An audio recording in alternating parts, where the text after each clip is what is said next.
Ayan, palpak tong gawa ko. Ano, init oh. Ah?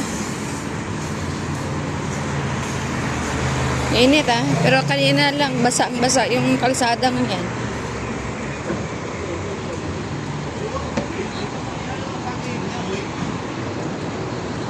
Kanto. Nagising ko nga lang, naumpak na. Tangkoy eh.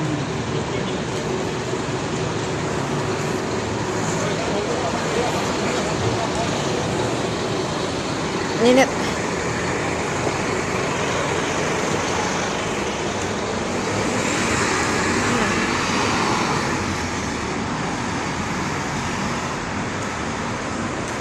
Init dito sa Singapore na naman.